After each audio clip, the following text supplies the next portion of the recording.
Hey guys, it's Mad Friday and welcome back. Right, so here we are. The IS won the vote, which was surprising.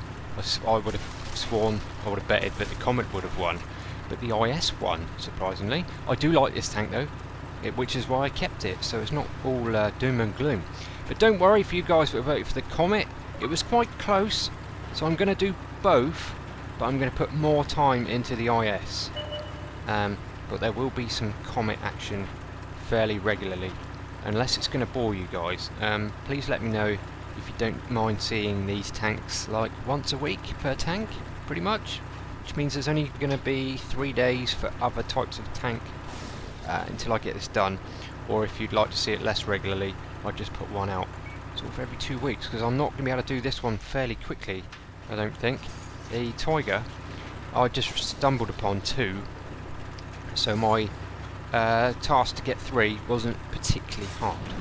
Anyway, so on to the IS. I've not played this for a very long time, and a few things seem to have changed about it. Obviously, firstly, the HD model. It looks very nice now, and has some extra little bits of canvas and stuff on there. And the main thing I think is different is the track traverse. It seems to have a lot more track traverse than it used to, which is nice. And it seems to be not as fast in a straight line, so I don't know if they've nerfed the top speed and given it more track traverse, I don't know. So anyway, onto the gun. 122mm gun, but not great penetration. But when you can hit like that at tier 7, yeah, you really don't mind. With my equipment, because I'm going to be a Lone Ranger in this thing most of the time, the IS is blind as a bat, so I went for optics rather than a gun lane drive, so I have rammer vents and optics. If you're playing on your own and you don't have any team support to rely on every match, it's probably better to use optics. Otherwise, if you get in a situation where you're on your own and you're up against some mediums, some equal tier mediums, etc., they're going to do you on view range and camo value pretty much every time, so that's why I go for the optics when I play on my own. If I was in platoon, definitely go for gun lane drive, because the accuracy on this thing, well, not the accuracy, we all know the accuracy is bad, but the aim time is very, very long. Yeah, so when you're in a tier 7 game like I am, you have to make the most of it, because these are the games where if you spot a target like now, you have the time and the armour to just sit there and let yourself aim. In a tier 8, tier 9 game, if you sat out in the open to allow your aim time to come in, you're going to lose your health very quickly. There we go, that's the shots you need, into the back of the engine. This has the alpha damage for its tier to do red damage, not yellow damage. Just missed that kill there. Rate of fire is not particularly high. In fact, it's probably one of the worst tier 7s in terms of rate of fire.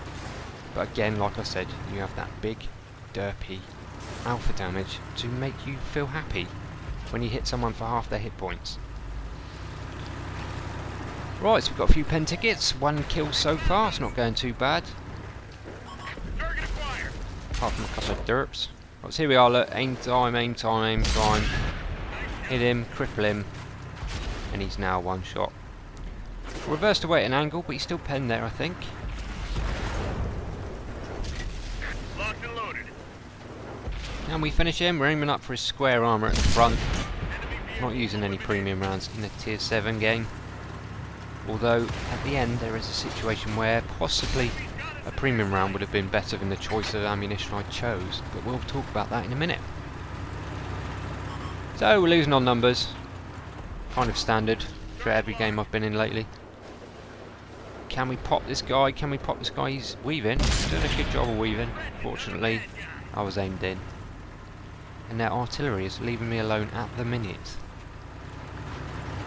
Yeah, with a 3 and a bit second aim time, parking up for 3 seconds to aim in, that is enough time for an artillery to aim in as well.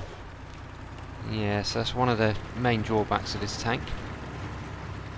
But the armour's pretty good. It's not like stupendous, like the Tiger P's armour, but it's good enough. Enemies looking right at us. So waiting for the aim time. There we go. Boom. Hit him. Because I'm going to be playing this a bit more often, I'm probably going to be able to get a couple more crew skills on this tank. I've got a couple. I don't have snapshot yet though, so that's definitely going to be my next one. Right, so here we go. We've got a Tiger P in our base, and our guys there are just going to sit there. Actually, one's running away. Well done, you. So he's leaving it to this guy here, the light tank, to keep him away. He's keeping him spotted. Unless that T-37's got a good stock of premium rounds, he's not going to be able to do much about him, other than reset maybe. So I'll tell him just to keep him spotted, and I'll go and try and deal with him. Right, so Tiger P from range. This is possibly one of the worst tanks you could come up against in an IS at equal tiers. Right, so I'll do something I don't normally do. I'm just going to go for the resets rather than damage to try and make sure we do not lose by cap.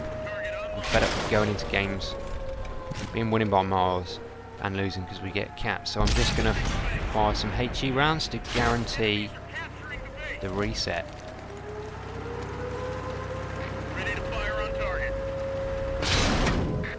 So the Tiger P, this gun is good enough just to keep penning me from range. We reset again, but I only had 2 HE rounds. Possibly if I had a third or a fourth, I might have been able to take that kill if I was fast enough reloading, but it doesn't matter because he gets taken out. So, just a 12T left. Oh, that was close, not too far away.